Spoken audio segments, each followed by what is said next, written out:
기도하시고 시작하겠습니다. 기도하시겠습니다. 나를 지으시고 나를 아시는 우리 주 하나님 아버지, 오늘 이 시간도 찬양으로 기도합니다. 아버지, 당신은 내가 어디에 있든지 그곳이 깊고 넓은 바다 한가운데일지라도, 캄캄하고 깊은 어두운 광야일지라도, 비바람 몰아치는 폭풍 한가운데일지라도 언제나 나를 주목하시고 나를 홀로 두지 않으시며 나의 생을 놓지 않으시고 나의 길의 방향을 잡아주시는 든든한 나의 하나님 되심을 고백합니다. 오늘 이 시간 우리의 믿음의 고백과 감사로 드리는 이 찬양과 예배를 주님 받아주시옵소서. 감사를 드리며 예수님의 이름으로 기도드립니다. 아멘. 찬양합니다.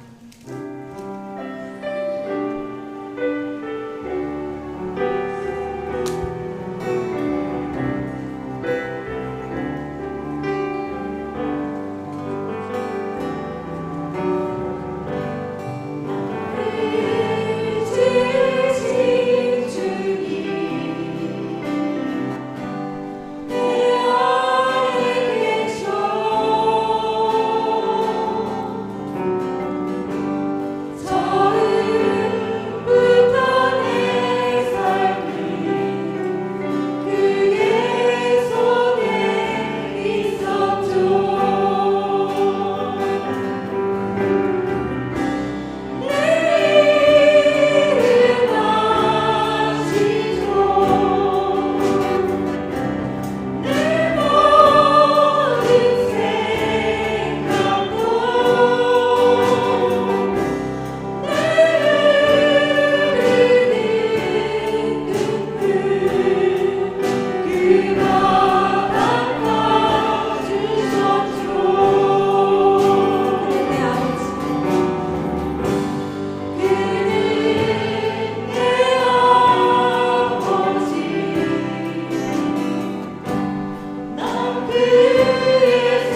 담대히 순종하며 나아가게 해달라고 기도하길 원합니다. 또 특별히 오늘 멀리서 은혜의 말씀 전하러 오신 김현일 목사님, 하나님의 귀한 종으로서 주님의 말씀을 대언하실 때 성령이 그 위에 함께 하시기를, 그래서 전하는 자와 듣는 자 모두에게 성령의 깊은 은혜의 역사가 있게 해달라고 기도하시기 바랍니다. 또한 오늘 우리 중고등부 청년 번신 예배를 드리고 있는데요, 오늘 이 헌신 예배가 그저 형식에 머물러지 않게 하시고 우리 모두가 예배자로서 은혜를 사모하는 시간 되기를 원합니다. 또한 새로운 각오와 결단의 시간이 될 수 있기를 원한다고, 이것을 위해서 우리 함께 기도해 주셨으면 좋겠습니다. 우리 주여 삼창하시고 기도하겠습니다. 주님,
다 같이 묵도하심으로 중고등부 청년부 연합 헌신 예배를 드리겠습니다.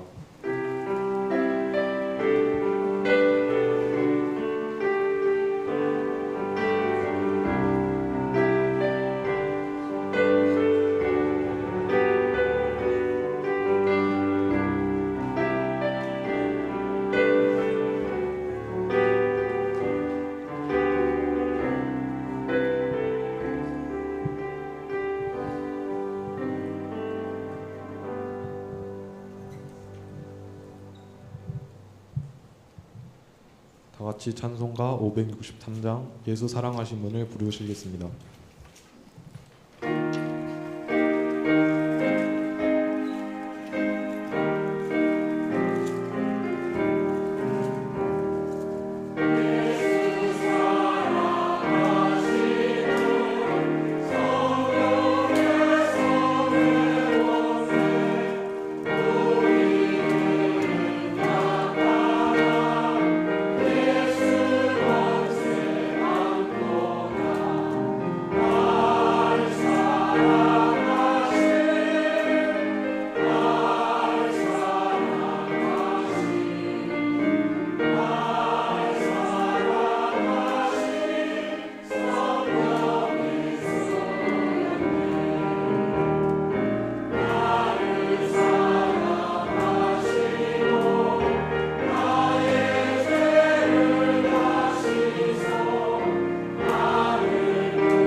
중고등부 전무성 형제가 기도하겠습니다.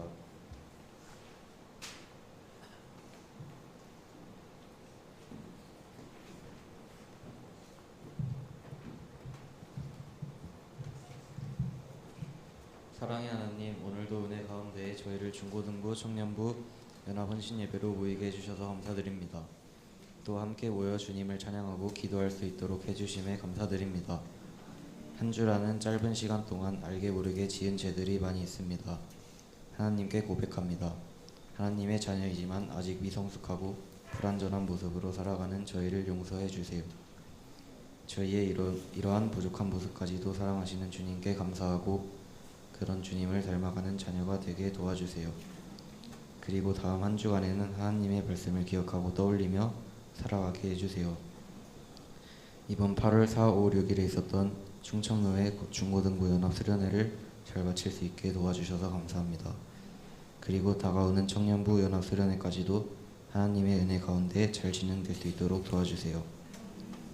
중고등부 수련회, 청년부 수련회를 통해 저희의 믿음이 더욱 강해질 수 있도록 도와주시고 그 믿음을 바탕으로 모두가 예배에 집중하기를 소망합니다. 말씀 하나하나 깊이 생각하며 예배를 드리게 해주세요. 말씀을 전해주시는 프랑스 그르노블 선한율매교회 김현일 목사님에게도 복을 더하여 주시고 입술을 주관하여 주셔서 이 시간 목사님을 통해 하나님의 영광이 선포되는 시간이 되게 하여 주세요. 그리고 저희가 말씀을 잘 듣고 순종할 수 있게 도와주세요. 헌신 예배를 통해 오직 하나님만이 영광 받기 원합니다. 저희의 삶의 주인 되시는 예수 그리스도의 이름으로 기도드립니다. 아멘.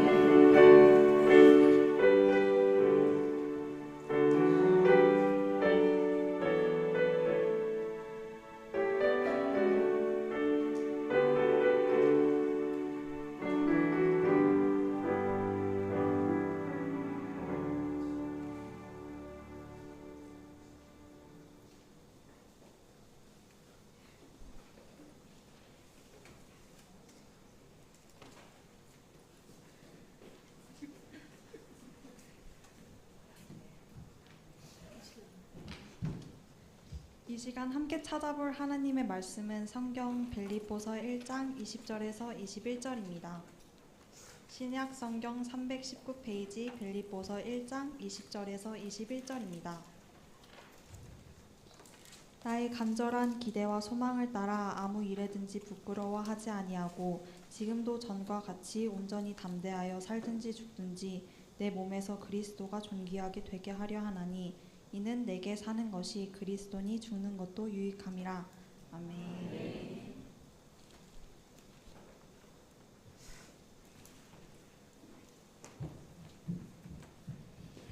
이 시간에는 중고등부와 청년부 회원들 나와서 하나님께 특성으로 영광 돌리겠습니다.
회장님 순서 하나가 더 남은 것 같은데 마저 하셔도 됩니다. 제가 할게요. 이미 들어갔으니까. 예, 우리 또 청년, 또 중고등부 학생들, 또 귀한, 또 힘 있는, 또 하나님 의지하는 그런 믿음의 고백 해주셔서 감사합니다.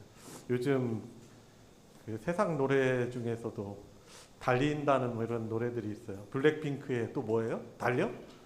뭡니까? 예? 뛰어. 블랙핑크는 뛰어.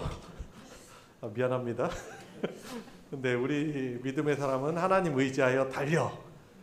이런 고백이 참 저한테는 너무나 은혜롭게 더 다가왔습니다. 너무 감사하고요. 오늘 모신 우리 강사 목사님 소개해드리겠습니다. 저희 교회가 소속된 이제 충청로에, 전에는 이제 증평언약교회에서 담임 목회 하시다가 제가 그래도 좀 의지하고 또 힘이 되어주는 선배 목사님이었는데 갑자기 떠나셨어요. 유럽으로. 또 저한테 또 좋은 도전이 되고 또 힘이 되었던 또 선배 목사님이었는데 지금은 프랑스, 이미 아시겠지만 그르노블이라는 곳에 가셔서 선한열매교회 또 목회를 감당하시는 분입니다. 거기에 이제 프랑스 유학생들이 많이 와요. 그래서 혹시 프랑스 유학에 관련돼서 또 관심 있는 분들은 또 끝난 뒤에 뭐 질문도 하시고 또 교제할 수 있는 그런 시간 되었으면 좋겠습니다. 이전에 이제 종종 저에게 그 설교했던 설교집도 선물로 해주시고 그런 자료들을 이렇게 잘 남기시는 거 보면서 그런 부분 잘 못하는 저에게 좀 도전이 되고 저에게 좀 좋은 본보기가 되었던 그런 목사님인데요. 또 하나님의 말씀을 또 하나님 말씀 그대로 성경대로 잘 전하시는 그런 설교가이시기도 합니다. 오늘 또 나오셔서 저희들에게 하나님 말씀 대언하실 때 또 저와 여러분들에게 주신 은혜가 크리라 믿습니다. 우리 나오실 때 우리 박수로 한번 뜨겁게 환영하겠습니다.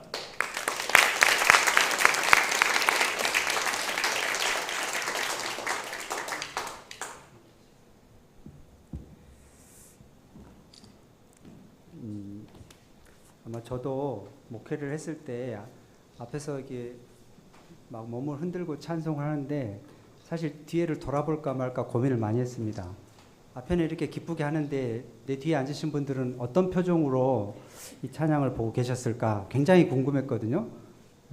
그래서 이제 앞에서 하면 막 박수도 칠 법한데 안 치시더라고요. 그리고 저는 막 이렇게 막 했는데 옆에 있는 담임 목사님도 저를 보더니 조금 이렇게 하시는 거 같고 그래서 이게 우리 반응이 있어야 되는데 그런 생각을 했는데 뭐 워낙 잘 이제 아시고 또 그렇게 지낸 분들이라 그렇게 생각이 되고 저도 중고등부 헌신 예배를 하며 자랐던 세대고 저희 헌신 예배 초등부 설교부 헌신 예배 때 하면 여기서 이제 성가대 준비해서 그날 이제 헌신 예배 때는 성가대를 해왔던 아주 어린 나이 때부터 신앙생활을 했던 상황입니다.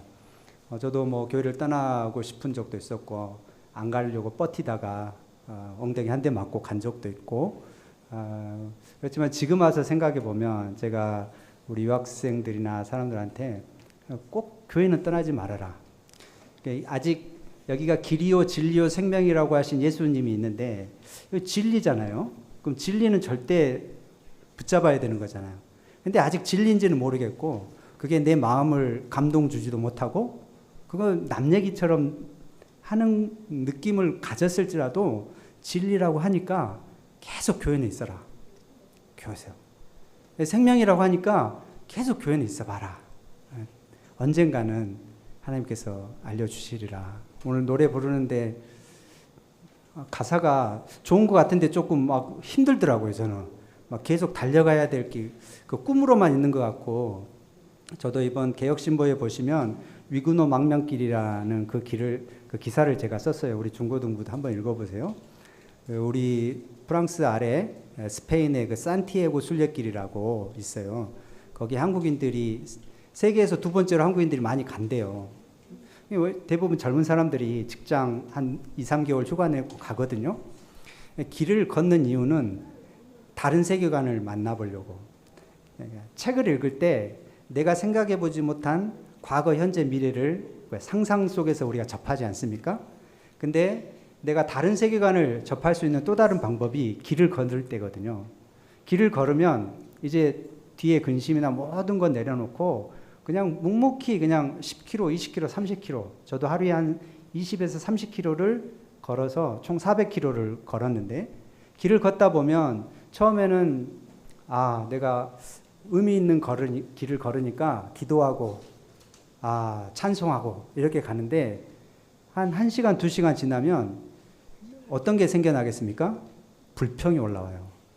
몸도 힘들어지고 땀도 흘리고, 그러다 보면 내가 의도하지 않은 불평과 함께 아주 내가 다 잊어버렸을 것 같은 옛날의 그런 쓴뿌리들이 막 올라와서 머릿속에서 계속 혼자 싸우고 그 길을 걸어가는 게 힘들어 죽겠는데, 근데 그때 그러면 내가 기도하고 하나님 이런 생각 좀 하면 안 되죠, 이렇게 하면서 걸어본다고 하더라도 그 생각이 없어지지 않아요. 그때는 어떻게 해야 되냐면 무조건 양말 벗고 시냇물에 발 담그고 쉬어야 됩니다. 이스라엘 백성들이 광야를 걸을 때 그들이 불평을 한 많은 이유가 물이 없어서잖아요. 먹을 게 없어서. 하나님이 왜 물을 많이 내셨을까? 쉬어라고. 불평하는 사람들 옆에 보시죠. 남편이 아내에게 짜증내거나 그러면 이 사람 뭐 힘들구나 이 생각해야지, 아니 내가 밥 해주는데 왜 힘들어, 이렇게 하면 서로 싸우는 거예요. 힘드니까 상황이 변하니까. 또 하나는 상황이 변했거든요. 저도 한국에 있을 때는 우리 아내랑 한 번 정도밖에 안 싸워봤습니다. 아멘. 근데 가니까 내가 알던, 또 아내도 내가 알던, 왜 그럴까? 환경이 바뀌니까. 굉장히 중요합니다. 우리 중고등부 아이들도 환경이 바뀌고, 부모는 늘 이렇게 하는데 자신도 바뀌었는데 계속 옛날 5살, 10살 때 내가 해 그러면 하던 아이가 아닌데 자꾸 그렇게만 하니까 다투고 싸우고 이렇게 되는 거거든요. 그러다가 단절되고, 그런 불평이나 뭔가 다툼이나 마음에 막 복잡한 일이 있을 때는 잠깐 멈추고 쉬어야 됩니다. 그 쉼이 그 생각들을 치유하고, 쉴 때 물에 발을 담그고 산을 보고 하늘을 보고, 이런 것이 보이지 않지만 굉장히 중요해요. 시편에 어떤 말씀이 있냐면 하나님의 사랑은 공중에 사무치고, 그러니까 이 공중에 지금 하나님의 사랑이 있는데 그렇게 느껴지십니까? 하나님의 의는 산처럼 견고하고, 산이 있어야 하나님의 의가 견고한지 알겠죠. 하나님의 판단은 바다처럼 깊고, 깊은 바다에 가봤어야지. 죄송합니다. 제가 이제 여러분한테 야단치는 게 아니라 그렇게 이제 문학적으로 얘기를 하는 겁니다.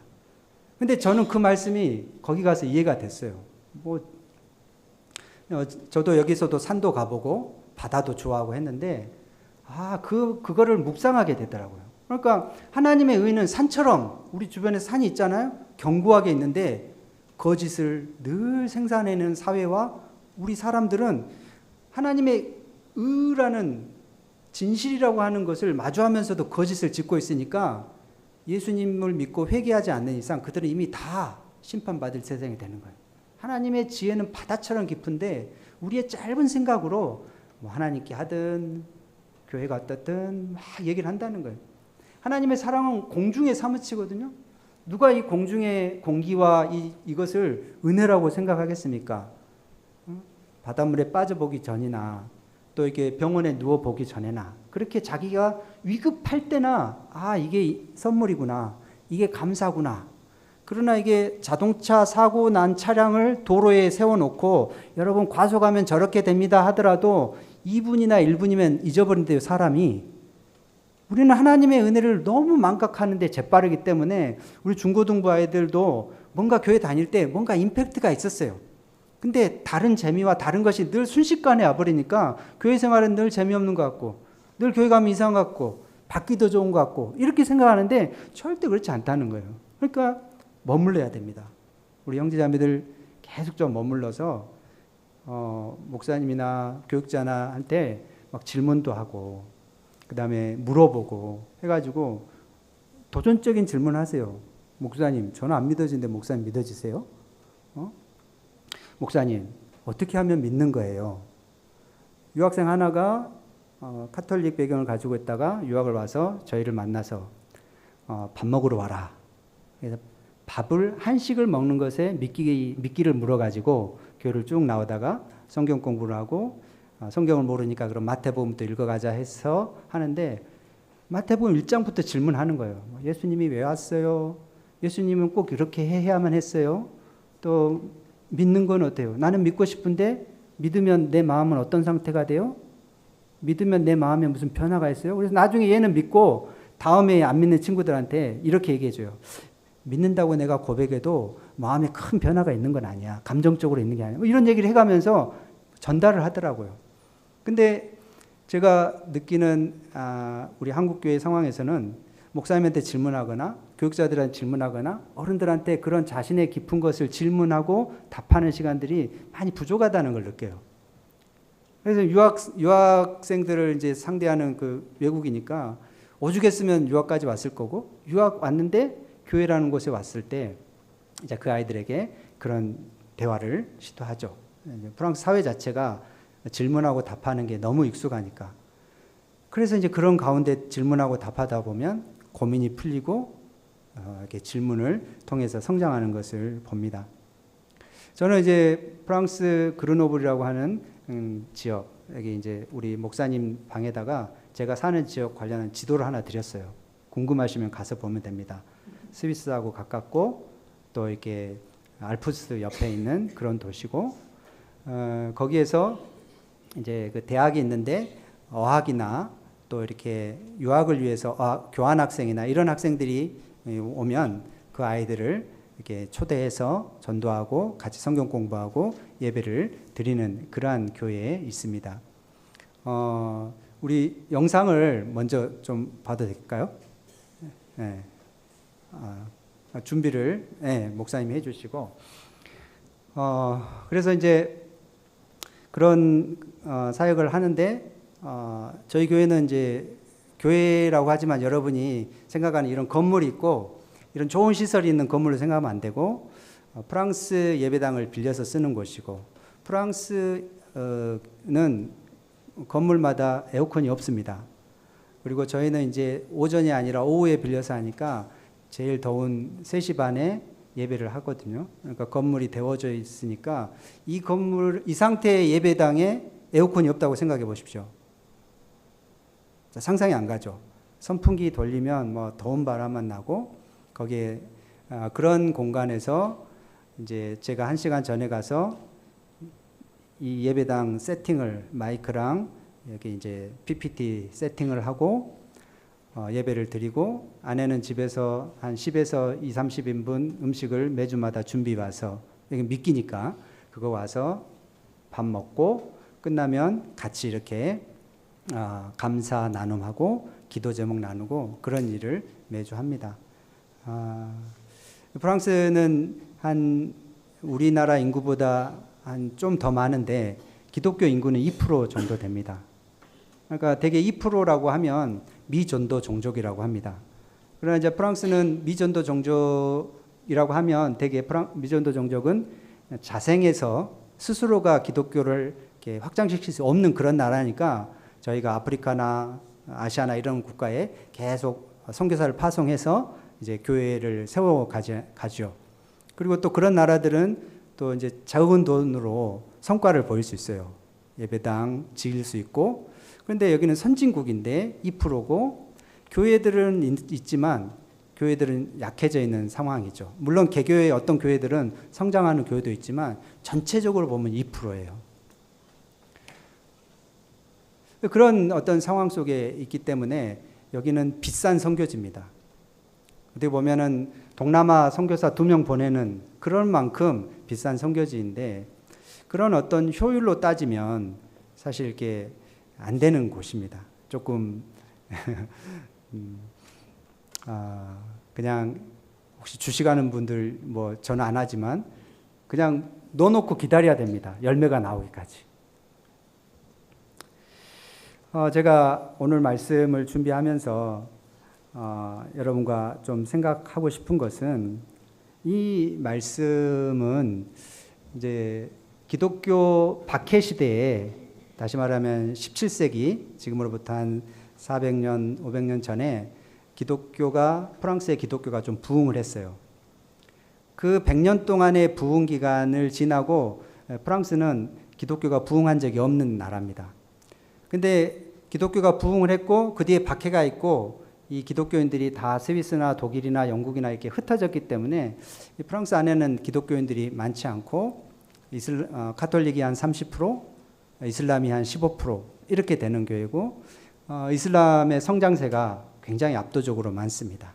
그래서 남부 어디를 가나 이슬람 공동체가 있고 도시들마다 어떤 도시는 그 새벽기도 종소리가 아니라 이슬람 사원에서 새벽기도를 알리는 소리가 들리는 그런 곳이에요. 그래서 그 남부의 마르세유에 계시는 바울 성계 사모님은 자기들이 기도해야 된다고 그 종소리 들리면 80여 개가 되는 모스크가 있고 프랑스 사람들도 그 남쪽 도시는 가면 무서워할 정도로 이슬람이 굉장히 많은 그런 도시고 여러분이 가고 싶어하는 파리도 사실 굉장히 선교사님들이 하는 말은 뭐냐면 아프리카의 모든 종교가 조금 표현이 종교지만 조금 속된 말로 하면 아프리카의 모든 귀신이 파리에 와 있다 할 정도로 그 다인종, 다문화 이런 국가의 상황 속이죠. 그러니까 굉장히 영적으로 치열한 곳임에도 불구하고 그것을 선교지로 보기 좀 어려운 관광지다 이렇게 생각하는 그런 나라일 수 있습니다. 그러나 여러분 전쟁을 한다고 생각해 보십시오. 그러면 어디는 치열하게 전투하고 어디는 전쟁이 소강 상태에 있을 수 있잖아요. 그래서 같은 전선이에요.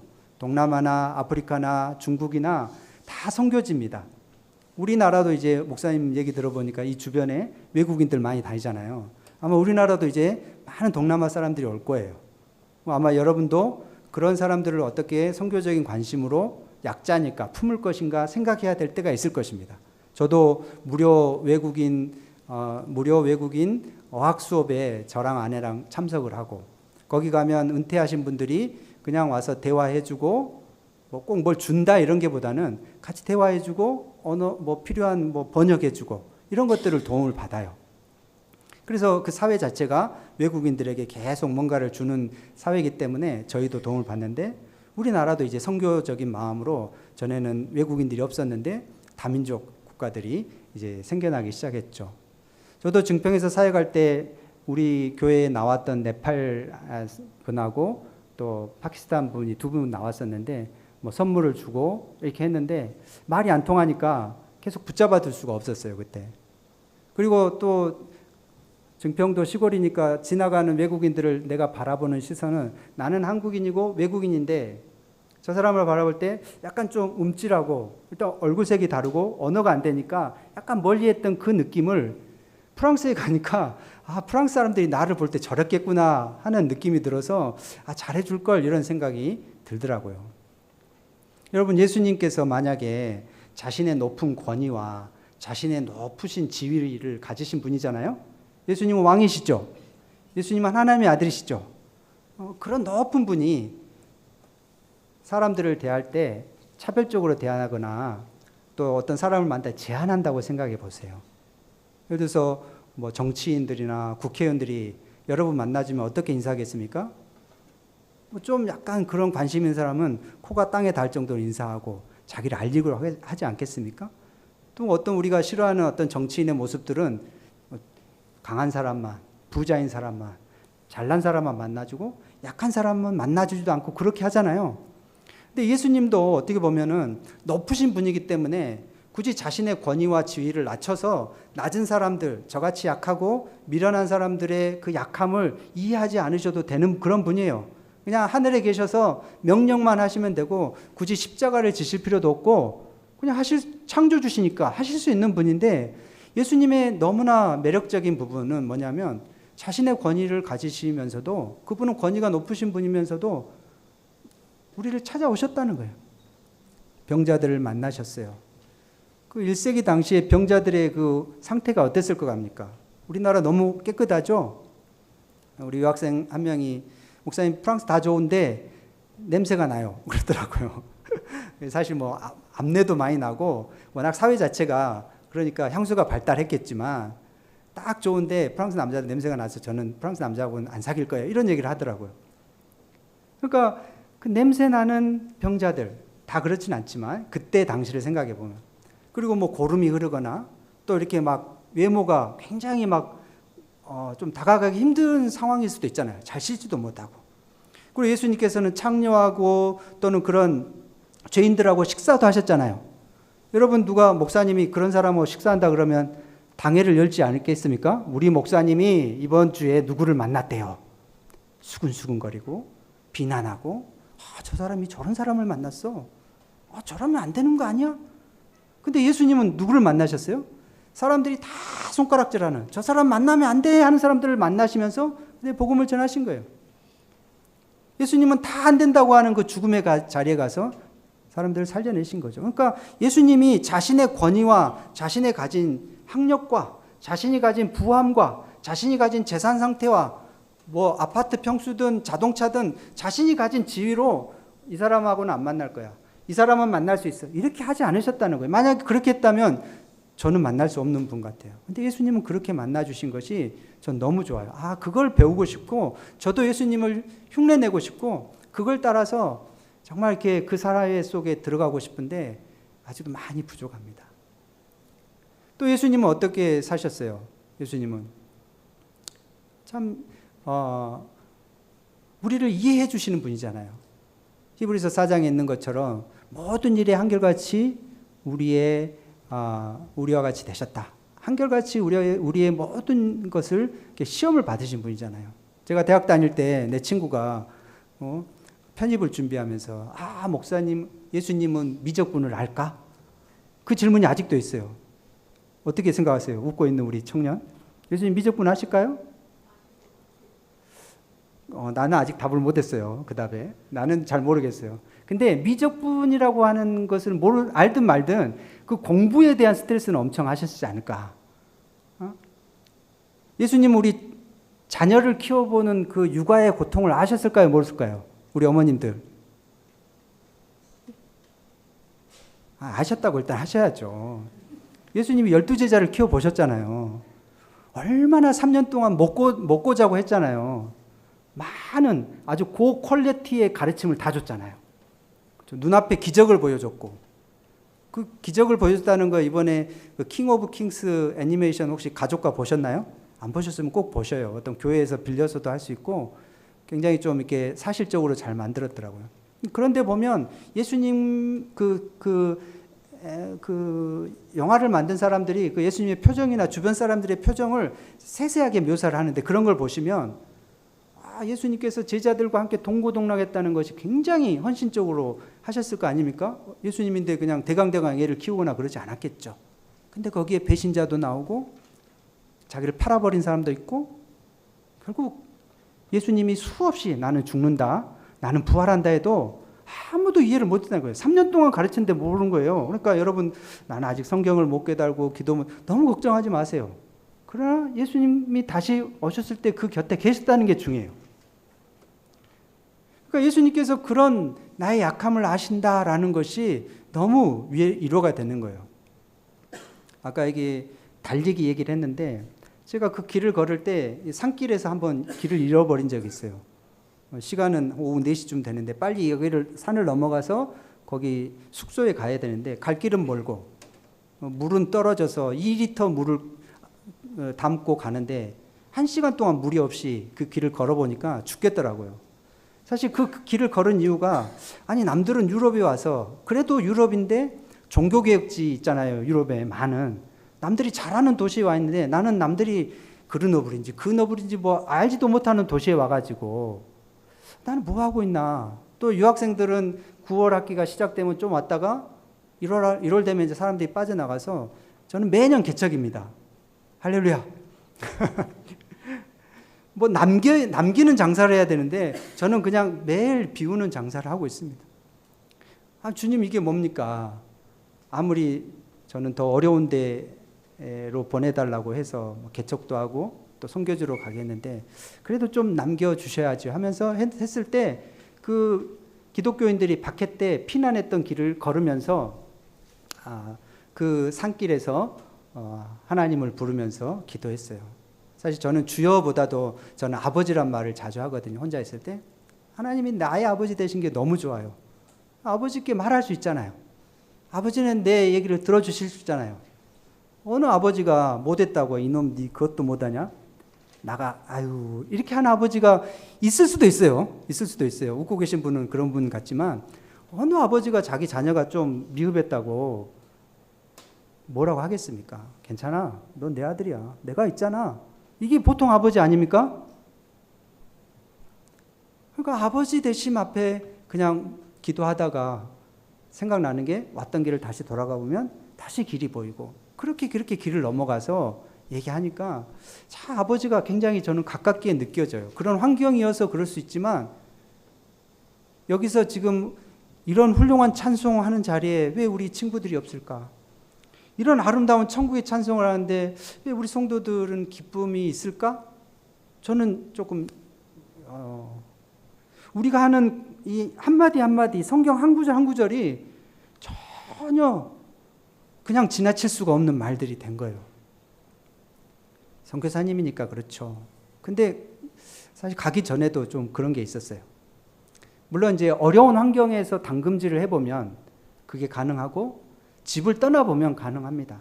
여러분들이 자녀들 품고 있다고 해서 자녀를 잘 자라는 수도 있지만 자녀들이 독립해서 나가는 것을 격려하고 또 이렇게 믿음으로 서갈 수 있도록 격려하고 서로 하면 고난의 환경 속에서 우리가 잘 커가는 것들을 우리 아버지께서 인도하신다 하는 것을 경험할 수 있게 됩니다. 그리고 여러분에게 말하고 싶은 것은 예수님은 나의 약함을 말할 수 있는 분이라는 거예요. 그러니까 예수님은 나와 같은 시험을 다 받으셔 본 적이 있으신 분이니까 나의 말 못하는 약함을 말할 수 있는 분이에요. 여러분의 약함이 뭡니까? 뭐 직장이 없는 것일 수도 있고 또 맨날 월세에 사는 것일 수도 있고 저도 월세에 살지만 또 뭐 잔고가 별로 없는 거 다 저 얘기입니다 지금 저 얘기. 뭐 프랑스에서 다시 한국에 와도 있을 데가 없어요. 뭐 한국에 쌓는 재산이 있으면 한국 가야지 하는데 주변에서 물어봐요. 언제까지 있을 겁니까? 뭐 있을 때까지 있는 거죠. 제 아내가 그러더라고요. 여보, 우리는 가진 게 없으니까 빨리 선교지로 하나님이 보내신 것 같아. 그러더라고요. 저희만 해당되는 거라고 생각이 되고. 그러니까 어느 누가 자신의 실패, 자신의 약함, 자신의 아픔을 자랑한다고 말할 수 있습니까? 그런데 그걸 누가 했습니까? 사도 바울이 했잖아요. 내가 약할 때 강함이라 나는 나의 약한 것을 자랑하노니 이런 얘기를 하잖아요. 근데 그런 약함을 자랑할 수 있다는 것은 그 약함 속에서 강함을 만났기 때문에 가능합니다. 그 강함이 누구세요? 내 안에 계신 그리스도예요. 자기 안에 그리스도가 있다는 것을 확신하지 못하면 그 약함을 계속 세상적인 것과 비교하기 때문에 자기는 늘 약한 거예요. 자기는 계속 없는 거예요. 제가 대학교 때 몽골 단기 선교 갔을 때 교대생들하고 한번 같이 간 적이 있어요. 근데 교대생들은 다 이제 나름 뭐 국어 교육과 무슨 교육과 있으니까 그 몽골에 있는 친구들과 반을 이루는데 나는 재능이 없으니까 그냥 그때 칠 수 있는 게 기타밖에 없어가지고 내 기타 가져가고 또 주변에 안 쓰는 기타 3개 들고 와서 기타반을 열었어요. 근데 그 기타반에 아이들이 제일 많이 왔어요. 한 20명이. 그리고 마지막 2주차에 끝났을 때 그 연주회를 하는데 그 20명이 뚝 앉아가지고 이렇게 기타 발표를 한 적이 있어요. 그때 제가 생각한 게 뭐냐면 여러분이 지금 이 자리에 있는 모습 그대로를 선교지에 갖다 놔도 여러분은 진짜 재능 있는 사람이고 하나님께서 쓰실 만한 그런 사람이란 거예요. 어디 있느냐가 중요하다 이런 의미도 되겠지만 여러분 하나하나가 다 하나님 앞에서 귀한 존재예요. 그러니까 우리의 약함이 약함으로 있다는 것은 그 기준을 어디에 놓느냐예요. 세상 앞에서 우리 약함은 계속 약함이죠. 그렇게 살았는데 아직 뭐 은퇴 준비도 안 하고 어떻게 살려고 그래. 자녀가 어떻게 됐어. 우리 자녀는 뭐. 근데 그게 아니고 우리 자녀는 그렇게 살지만 예수님은 믿어. 은퇴 준비 없어도 나는 주님 믿고 의지할 믿음이 너무 강해서 난 지금이 좋아. 여러분 어느 고백을 하고 싶으세요? 오늘 말씀이 사실 그런 것이거든요. 아무 일에든지 부끄러워하지 아니하고. 우리는 부끄러워서 자신을 오픈하기 어렵고 비교될까 봐 자신의 약함을 또는 흠잡힐까 봐 누군가 나에 대해서 수근수근 할까 봐 아무 일에든지 부끄러워하는 것이 없게 만들려다 보니까 교회 생활조차도 같은 형제 자매들이고 같은 동역자들이고 같은 하나님 앞에서 동일한 자녀인데 아니 목사님이 이런 큰 교회 목사로 주님 앞에 서는 거나 제가 맨날 다 떠나보내고 아무도 없는 교회 목사로 있는 거나 누가 더 칭찬받을까요? 누가는 없어요. 다 칭찬받겠죠. 똑같아요. 여러분도 마찬가지죠. 자식한테 100억을 물려주든 자식한테 1원을 물려주든 누가 더 칭찬받을까요? 다 필요 없어요. 신앙을 물려준 게 칭찬받는 거죠. 그러니까 이제 자기 나는 신앙을 물려줬으니까 너들 필요 없어. 다 내 앞에 무릎 꿇어. 그런 게 아니고 우리 안에 살든지 죽든지 이게 인생 전체잖아요. 살든지 죽든지가. 살아서나 죽어서나 우리 청년들은 아직 살 날이 많다고 생각하니까 뭔가 그 내놓을 것을 위해서 열심히 가죠. 우리 나이 드신 분들이 이제 죽을 날이 가까우니까 아 내가 인생을 어떻게 사나 이렇게 하더라 이런 생각을 갖더라도 살든지 죽든지 내 몸에서 내 고백 속에서 내가 생각하는 내 마음의 묵상과 내 삶 속에서 내가 자녀들 앞에 말할 때라도 예수 그리스도가 존귀하게 되게 하는 것이 복음을 깨달은 사도 바울의 고백이에요. 이거는 사도 바울이 특별해서가 아니고 사도 바울이란 사람을 통해서 모든 신자는 이 고백을 하게 만들겠다는 하나님의 강력한 뜻인 줄 믿습니다. 이 고백을 저도 하고 싶어요. 아직 부족하죠? 아직 부족할 수 있어요. 근데 이 고백을 향해서 저는 가고 있습니다. 내게 사는 것이 그리스도니 죽는 것도 유익함이라. 사실 이 1장 21절이 프랑스 남부의 궁중 감옥에 이렇게 붙어 있어요. 그 궁중 감옥에는 프랑스 기독교인을 박해했던 감옥인데 박해 시대 때 사실 그 박해의 땅을 떠나서 신앙의 자유를 누리면서 살 수도 있어요. 근데 이 고백을 한 목사님은 망명에 갔다가 다시 박해받는 성도들을 생각하면서 다시 돌아와서 3개월 전도하다가 붙잡혀서 육지에서 한 20분 떨어져 있는 그 궁중 감옥에 요새 감옥에 갇혀 있습니다. 벽 두께가 한 75cm 되고 출입문은 이중문이고 거기서 도망갈 일이 있다고 창은 3중 창에 그 조그마한 독방에 갇혀 있습니다. 그래서 옆 사람하고 말을 하게 되면 매를 맞게 되고 그래서 목사니까 잡혀오는 사람들과 교제하고 싶어서 상대방이 기독교인인지 카톨릭인지 안 믿는 사람인지를 확인하는 방법이 뭐였냐면 시편 찬송을 부르는 거예요. 그러면 믿는 사람이 왔구나 생각하고 같이 부르죠. 그런데 그때 그 간수장은 서로 접촉 금지, 시편 찬송 부르면 그날은 계속 고문하고 매질을 합니다. 그래서 거의 2년, 3년 정도 지나면 정신병이 들 정도의 심한 학대를 받았어요. 그 사람들한테 유익이 뭘까? 소망이 뭘까요? 예수 믿다가 나는 얼마나 멋있어요.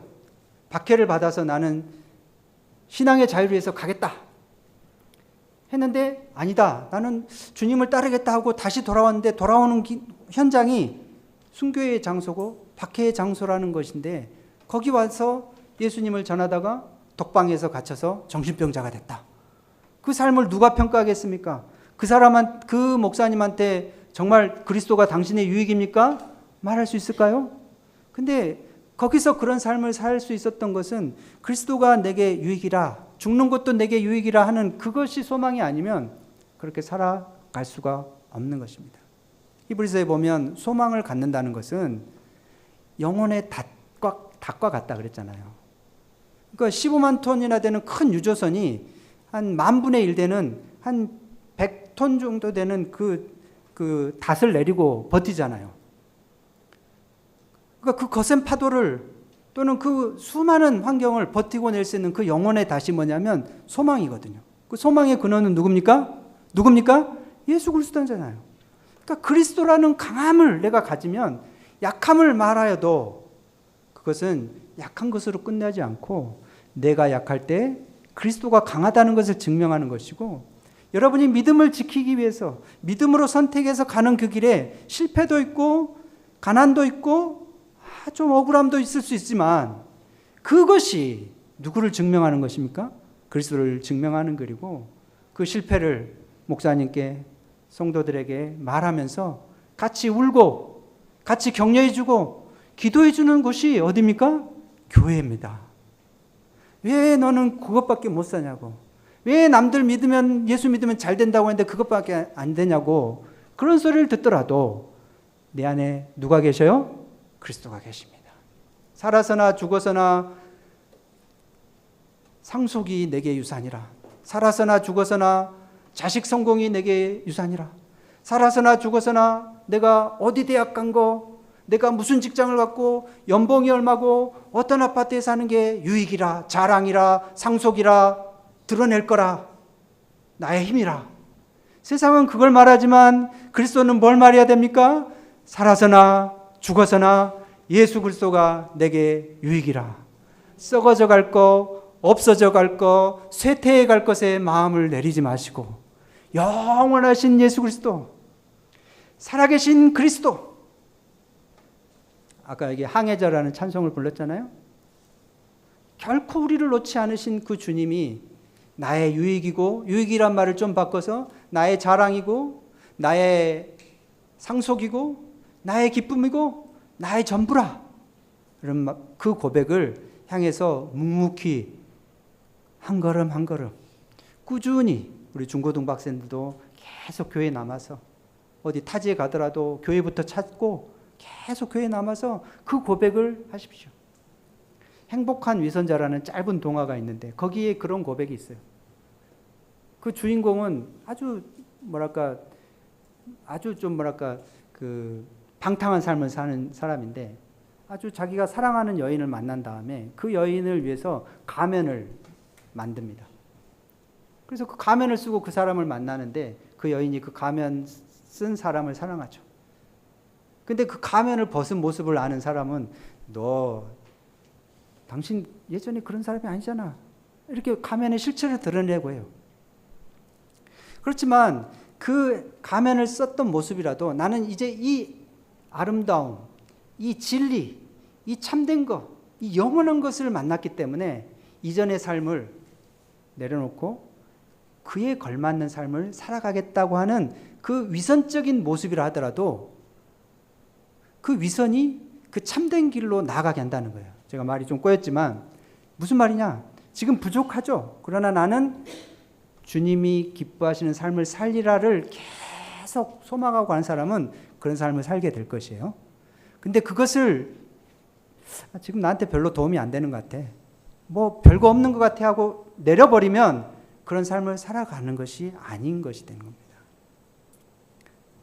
우리 잠시 영상이 준비된 것 같으니까 제가 사역하는 것을 잠깐 나누겠습니다.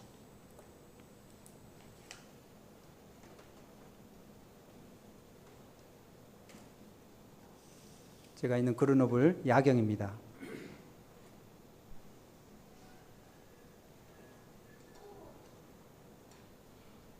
주님의 나라를 섬기는 동역자로 하나님과 함께 일하게 된 것이 정말 기쁘고 모든 영광을 주님께 돌립니다. 이 시간 저희 삶을 공유합니다.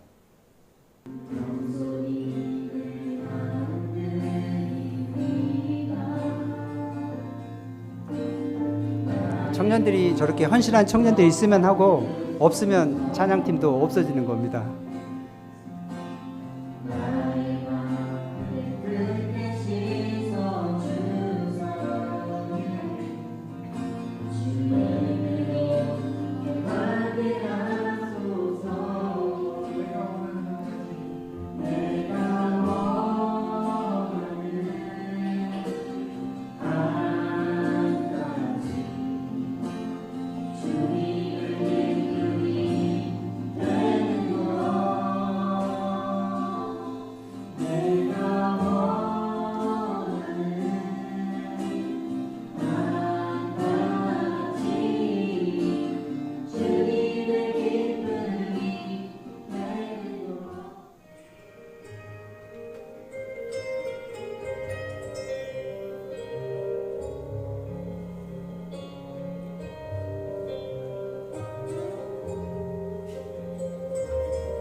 제 설교의 목표는 유학생들과 방문객들이 한 번이라도 더 예수 그리스도의 복음을 듣게 하는 것입니다.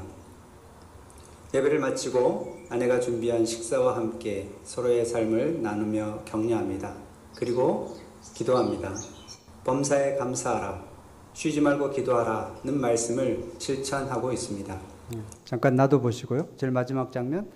여기 모자 푹 눌러 쓴 형제는 교회를 안 다니는 형제인데 밥 때문에 교회를 꾸준히 나왔던 형제예요. 그래서 같이 기독교 기본 진리라는 이렇게 복음에 관련된 성경 공부도 꾸역꾸역 오더라고요. 그래서 나중에 어떠냐 그러니까 자기가 교회를 지금까지 뭐 가끔씩 가봤는데 여기서 기독교에 제일 가까이 왔습니다. 저를 위해서 하는 말이겠죠. 그러나 하나님께서는 언젠가는 택한 자녀들을 부르시기 때문에 여기에서 뿌린 씨들을 걷어 가실 것입니다. 또 하나는 여기 온 아이들의 특징을 보면 부모님이 교회를 한 분이라도 다니신 분들에게는 제가 꼭 선교 편지를 부모님에게 보냅니다. 한국에서 같이 누군가가 기도하는 사람이 있다는 것이 아이들에게 얼마나 큰 힘인지 여러분 기억하셔야 됩니다. 비록 자녀들이 부모 뜻대로 조금 어려움도 있지만 부모하는 기도의 그 기도를 하나님이 들으셔요. 한 1년 만에 들어주시면 좋겠지만 10년이 될지 20년이 될지 모릅니다. 그러나 계속 기도하는 그 기도를 들으시고 하나님께서 어떤 방식으로든 그를 도우실 줄 믿습니다. 이게 오죽했으면 프랑스까지 와서 교회를 다니고 회복하는 일이 있겠습니까? 그러니까 우리 부모님들, 믿지 않는 우리 가족들을 위해서 기도해 주시고 우리 후세대를 위해서 계속 기도해 주시고 우리 청년들도 계속 남아서 이렇게 해 주시고 우리 혹시 여행 가려면 저희 쪽으로 오시면 제가 잘 도와드리고 격려해 드리겠습니다. 이렇게 귀한 동역자들과 함께 이 21세기 하나님의 영적 전선에서 같이 사역하고 기도하고 협력할 수 있어서 너무 감사하고 기쁩니다. 기도하겠습니다. 하나님 아버지 감사합니다. 주님의 말씀만 기억되게 해주시옵소서. 살아서나 죽어서나 그리스도가 내게 유익이라. 현재 우리의 모습은 약하고 참 외롭기도 하고 눈물도 있지만 그러나 하나님의 사랑은 공중에 사무치고 하나님의 의는 산처럼 견고하며 하나님의 판단은 바다처럼 깊다 하시는 말씀처럼 사실 우리의 시선을 들어 하늘을 바라보며 예수님께서 하늘을 우러러 축사하신 것처럼 우리의 시선을 들어 하나님을 바라보며 하나님께서는 우리를 보고 계시고 이해하고 계시고 인도하고 계시고 길을 내시며 함께 하신다는 그 약할 때 강하게 하시는 그분을 경험케 하시고 만나게 하실 줄 압니다.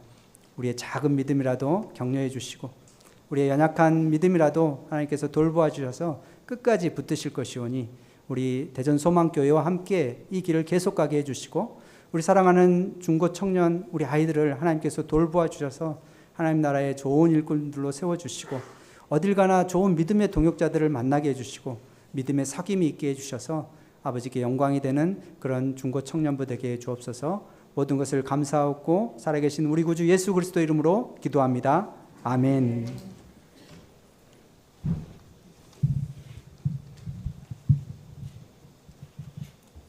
귀한 말씀 감사드립니다. 찬송가 321장 날 대속하신 예수께 부르시면서 준비한 헌금 드리겠습니다.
드려진 헌금을 위해서 청년부 박예진 자매님이 기도하시겠습니다.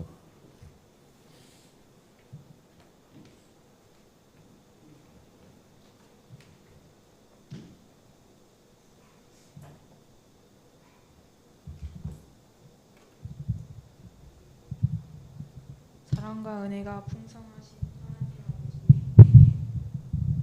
오늘도 우리에게 필요한 말씀을 주시고 깨닫게 하심에 감사드립니다. 이제 그 말씀 앞에 우리의 믿음과 생각과 행동으로 삶을 결단하기 원합니다. 먼저 사랑하고 정직을 선택하며 작은 자리에서도 주님의 사람답게 행동하기 원합니다. 많이 부족해서 다시 넘어질지라도 넘어지면 즉시 회개하고 말씀으로 다시 서게 하옵소서.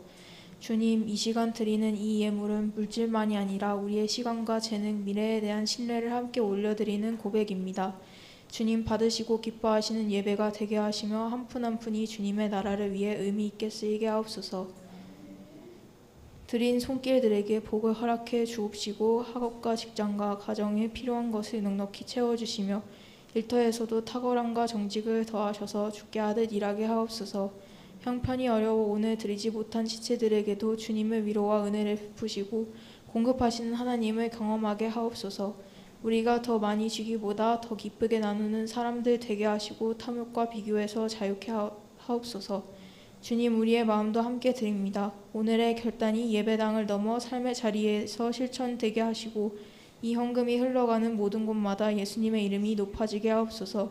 모든 감사와 영광을 주께 올려드리며 우리 구주 예수 그리스도의 이름으로 기도합니다. 아멘.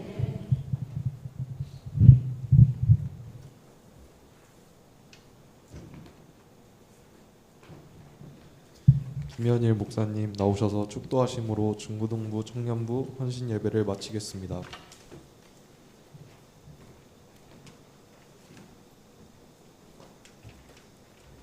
이제는 우리 주 예수 그리스도의 은혜와 하나님의 사랑과 성령의 교통하심이 살아서나 죽어서나 그리스도가 내게 유익이라 이 고백을 향해 믿음의 경주를 계속해 가기를 다짐하는 모든 성도들 위해 이제부터 영원토록 함께 있을지어다. 아멘.